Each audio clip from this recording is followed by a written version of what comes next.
Good afternoon, everybody. I'm gonna try this one more time. I just tried it and I don't know what was going on, but my screen went completely blank. Showed I was live on Facebook, but I couldn't see anything, so I deleted that video. Anyway, hopefully we're working now.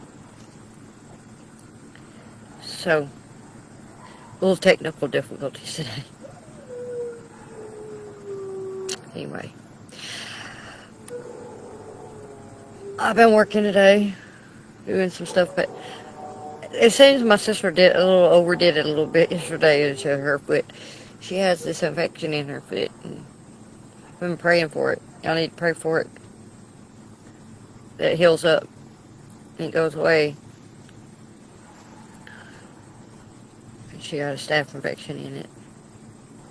And she overdid it yesterday walking on it. So she's laid up in the bed today. So please pray for it. Anyway. Where are we at? Oh. We are talking about David and David's breakthrough today. We're talking about breakthroughs. And this specific breakthrough that David had. I got something on my glasses here.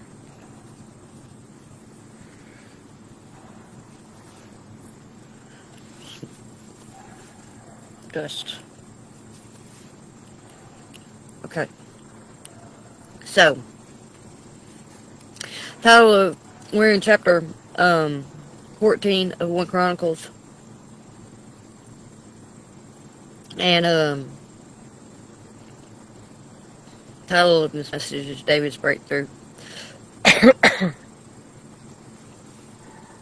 Kingship, obedience, and God's power. So, this chapter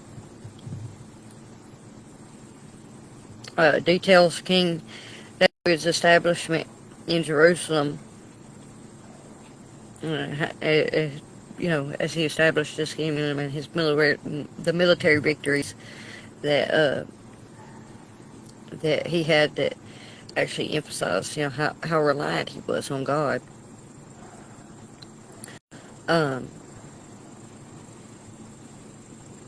It shows how David, the consolidation of David's power, and serves as pretty much a statement that, God blesses him as this faithful king. He sees him as a faithful king, but he also blesses David for the sake of his people. It's not just David's faithfulness, but God chose David because of his heart. But he chose David's heart. He chose this king that had this heart for the sake of his people. David, God specifically went to find and seek out a king that had the heart that David had for the benefit of the people, because he wanted to give his people a good and righteous king. This king that had this good heart. And so God saw, and he found David, because David's heart was for God's heart. David wanted to pleasing to God, and wanted to have, David's heart. He loved God. He wanted to please God. And God saw that, and he said, this is the king that I want for my people. So,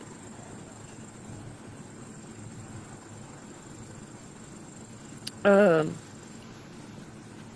first section of this chapter highlights this divine favor and exaltation that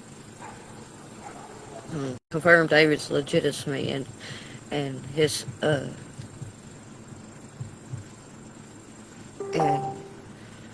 showed his success as a blessing for Israel.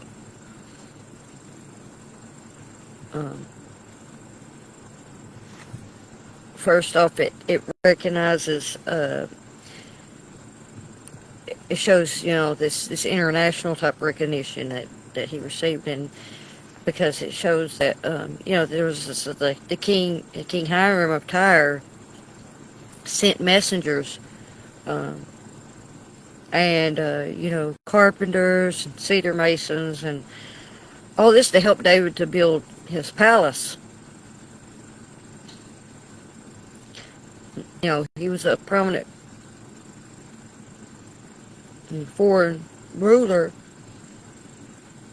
and he provided these necessary resources, um, that they needed to accomplish this work. And this was an important sign of this political and military recognition that David was receiving from these other nations.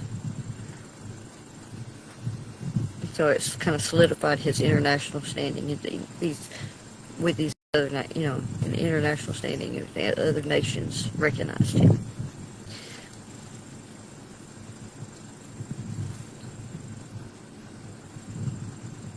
And so, at this point, David comes to this realization, in verse 2, where he says, it says David knew that the Lord had established him as king over Israel, and that his kingdom was highly exalted for the sake of his people Israel. David comes to this realization that God has established him as king, and he has done it for the sake of this people. And that these blessings are flowing for that purpose. And this demonstrates David's understanding that his success was divinely mandated and intended for this covenantal welfare of this nation. It wasn't a personal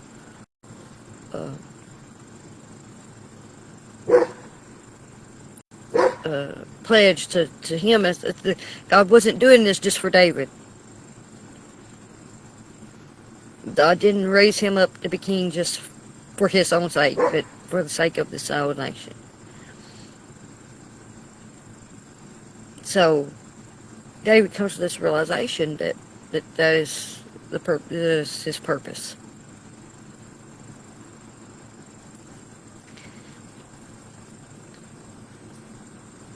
And then at this point, of course, once he is established, David starts to,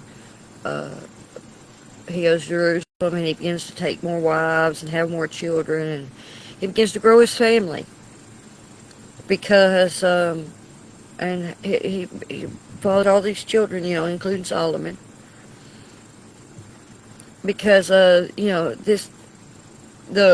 power of any king would rely on how large a family he had. There's this political stability of how large their family was, because a lot of times when the kings, if they had opposition that would come against this families and these rural houses, they would want to take, because everything was rested on bloodlines and lineages and things like that.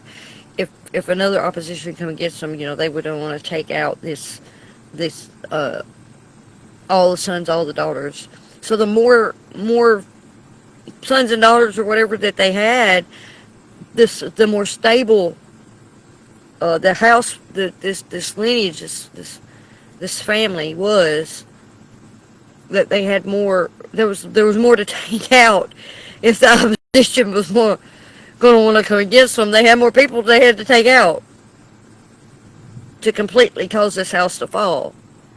So the more children that they had, the more likely they were that their dynasty was going to be stable and was going to last.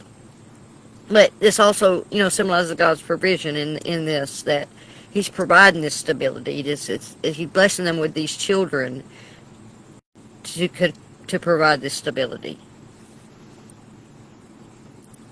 for this, to ensure that this dynasty uh, continue, continues and prevails.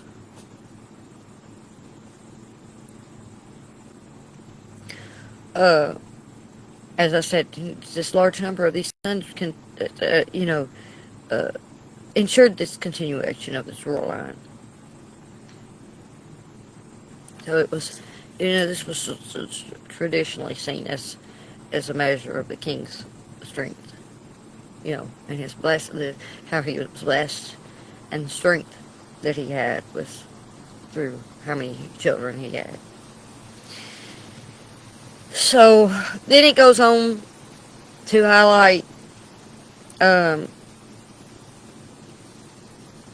how David was able to gain these victories through his obedience and seeking God's guidance. That's how he was able to obtain victory, was seeking God's guidance and being obedient to that guidance that he received. And in this chapter, we see this first battle that David goes against fights against the Philistines. He goes against the Philistines in this first battle, and this shows how God's guidance is the foundation for his military success. Because first, the Philistines heard that David was anointed king over all Israel. Fully cemented their strength. They wanted to try to squash it. So they went in it with everything that they had. And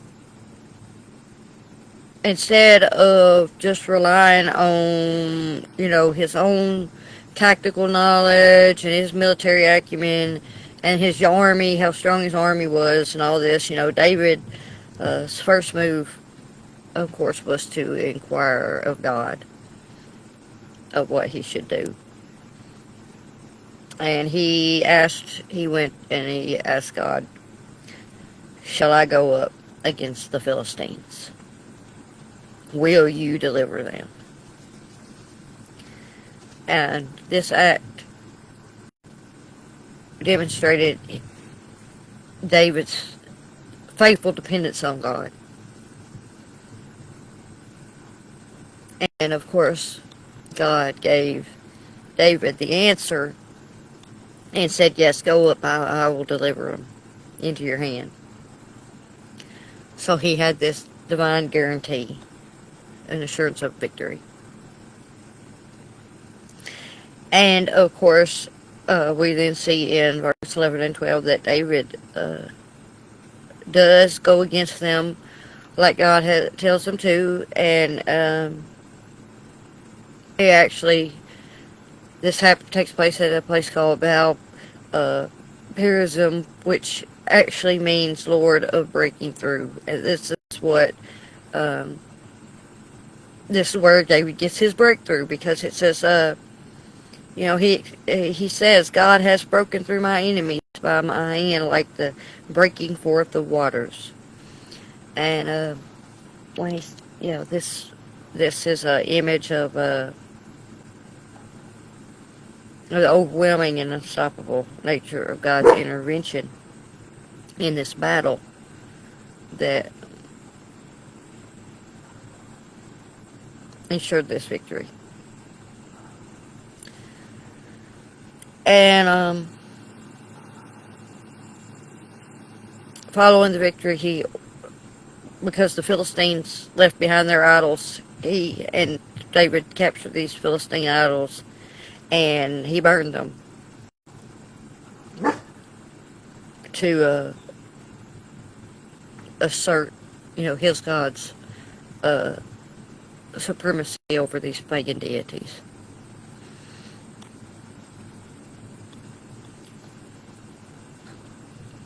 Then there is a second, after this, this victory comes a second confrontation with the Philistines, and it actually illustrates that there's a need for continued and specific obedience, even after there is a victory. Uh, as I said before, the most important time for you to be obedient and to maintain your obedience and continuing in what brought you through the victory is right after the victory. It's not a time to be lax about your obedience. It's time to be even more vigilant. But this illustrates that, just because you gain that victory, the past methods of what you've been through, what's happened in the past, that doesn't mean that there's, that's not a substitute for continuing to rely on God and continuing to seek His guidance for whatever comes after. As I said, David, the Philistines come and raid the valley again, which forces David to re-engage. And this recurrence, of course, tests David's faith and resolve. But David again inquires of God, showing that he would not proceed without a fresh word from the Lord.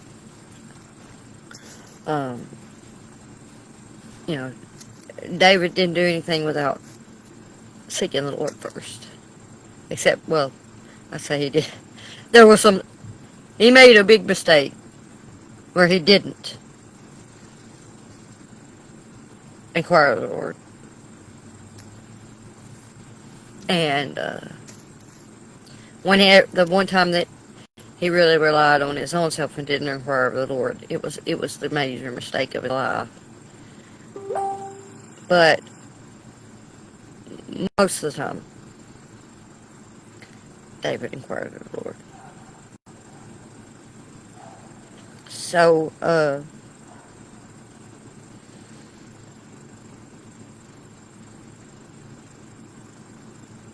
at this point, God replied to him and told him to do not go up after them, but turn away from them and come upon them opposite of, there's these trees. Some say balsam trees, some say mulberry trees, but the King James Version says mulberry trees. But I also say balsam trees, but there's these trees. He told him to go around on the opposite side against these trees to come against them. And, but to wait,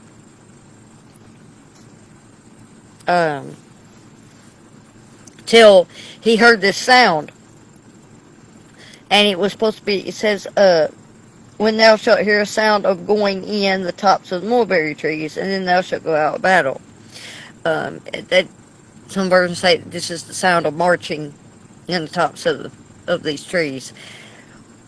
Whatever it was some strange sound that he was going to hear this audible sign from the Lord that this was the moment that he was supposed to attack. He was supposed to go to these trees and wait. And when he heard this sound, he was to attack.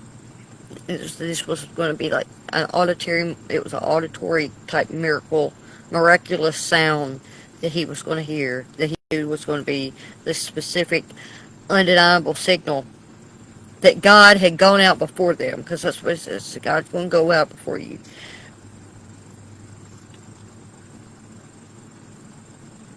Because it says that then thou shalt go out to battle, for God is gone forth before thee to smite the host of the Philistines. So this was kind of a lesson for David, and I guess a test in a way, that we have to trust God's methods. Sometimes God's ways aren't conventional ways. Uh, you know, sometimes they're out of the ordinary, but we still have to trust them. And so this wasn't a conventional military wisdom that God was offering to David at this point. This was something out of the ordinary. But David had to trust it for his success. So, of course, David did, and this is shows his precise obedience. He obeyed the Lord precisely, and this unique strategy led to this crushing defeat of the Philistine army. And as a result of obeying God perfectly in this unconventional way and going with this strategy that God had gave him, and he crushed the Philistines, and because of this, it says the fame of David went out into all the lands, and the Lord brought the fear of him upon all nations. So, I mean, they started saying, boy, David, he's something else. We better not mess with him.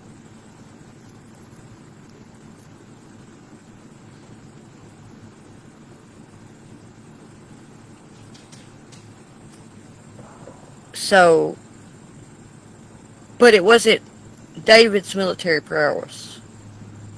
It was because God went before. It was specifically tied to his favor, that God was with him, that brought this about. So this chapter is a critical chapter as it establishes David's rule in Jerusalem was divinely sanctioned, prosperous, and victorious, which contrasts sharply with Saul's reign, which ended in defeat due to his unfaithfulness. And it sets the stage for the fulfillment of the Davidic covenant and eventually the building of the temple.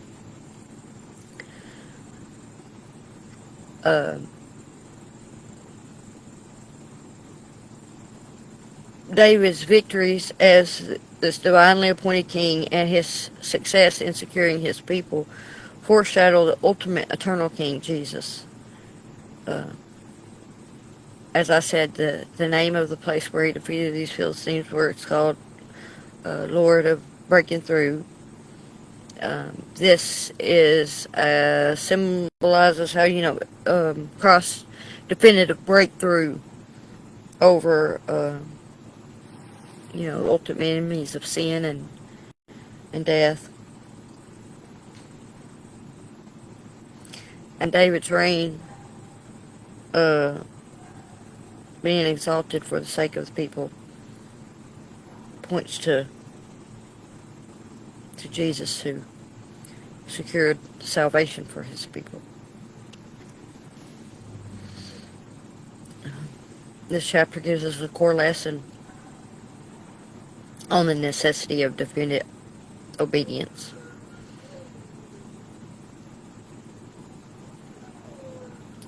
As we can see by David's two inquiries, they demonstrate that even a capable, successful, anointed leader must seek God's counsel continually. Spiritual success isn't achieved by repeating past formulas, but by listening for and obeying God's specific current direction. The power that secures the victory is always God's, because God goes before.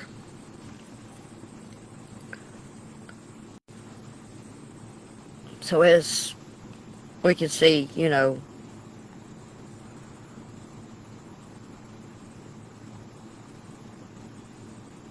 these events offer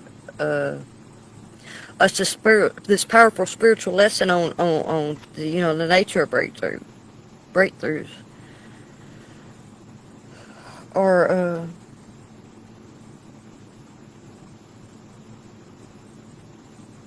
like David's, are secured the fact that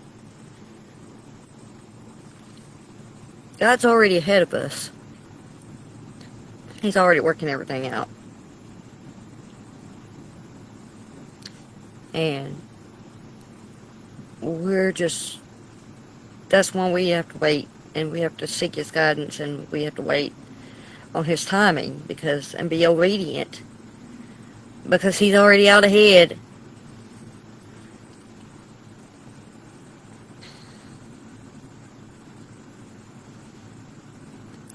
Uh, Victory isn't about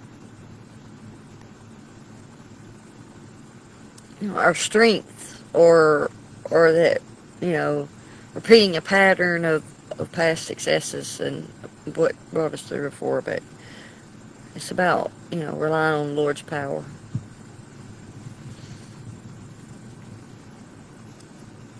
So we always have to seek, His divine strategy, what His guidance, His will. We have to always inquire of Him, just like David did in those 2 battles, and continually seek His specific plan for our current challenge.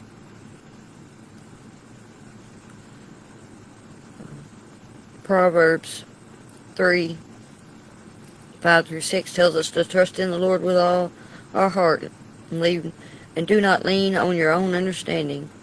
In all your ways submit to Him, and He will make your path straight.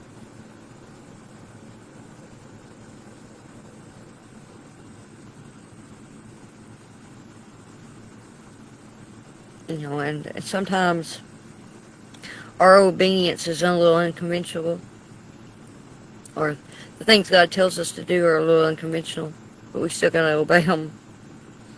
How God told David about the strange sound in the trees.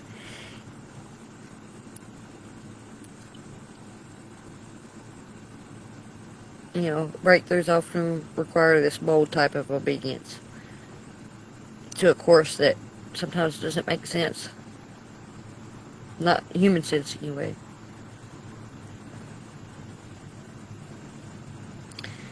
That's when 1 Corinthians 1:25 says, the foolishness of God is wiser than human wisdom. Sometimes God's ways may seem foolish.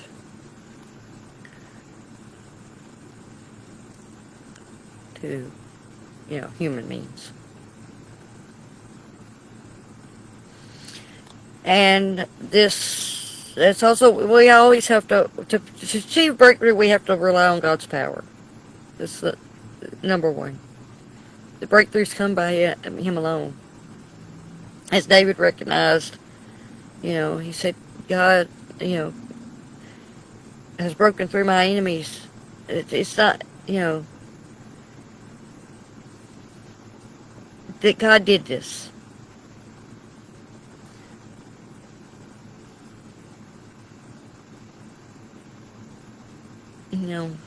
It's David recognized, it wasn't by his hand, it was by God alone. It was by the power. We have breakthroughs by the power of the Holy Spirit working in us. That's what brings about a breakthrough.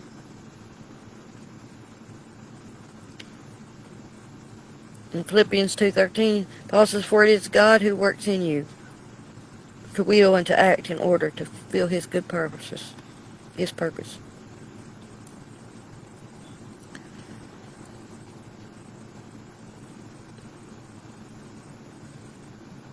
The only way we can do anything is by God's power. Our efforts will always be for naught compared to His. Especially if we don't seek His guidance and obey what He tells us to do. So when we face spiritual obstacles in our lives, we have to remember David and how he obtained victory by inquiring of the Lord, by obeying His unique directions, and trusting that He is the Lord of our breakthrough. So,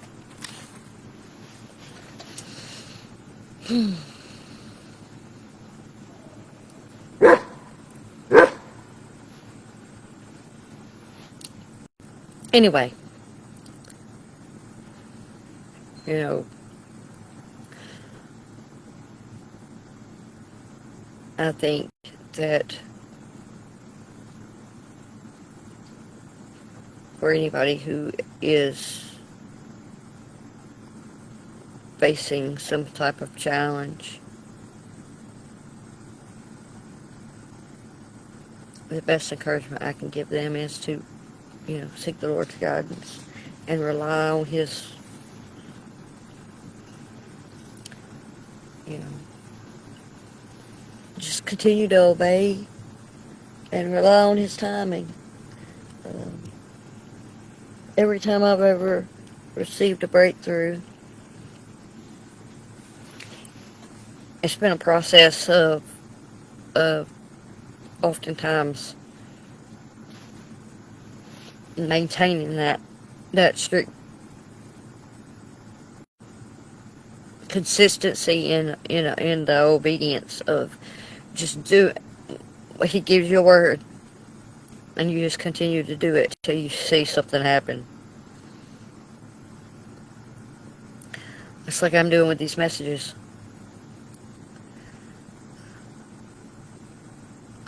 The Lord told me when I first started doing these messages that, back when I was in the really, really pressing situations of what was going on with me and needing to move in my house and fighting with the city and all this stuff that was going on. He told me what I needed to start doing, and I started doing it. And He's brought me quite a few breakthroughs in the process. But He's consistently told me that, He's not done yet. So even when I obtain a small victory, I have to keep up. I have to keep going. The bigger blessings on the way.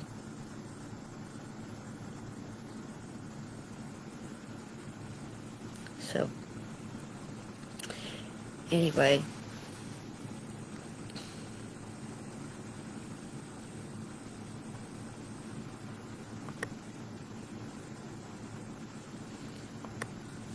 I guess that's all I got for this evening. And, I love y'all.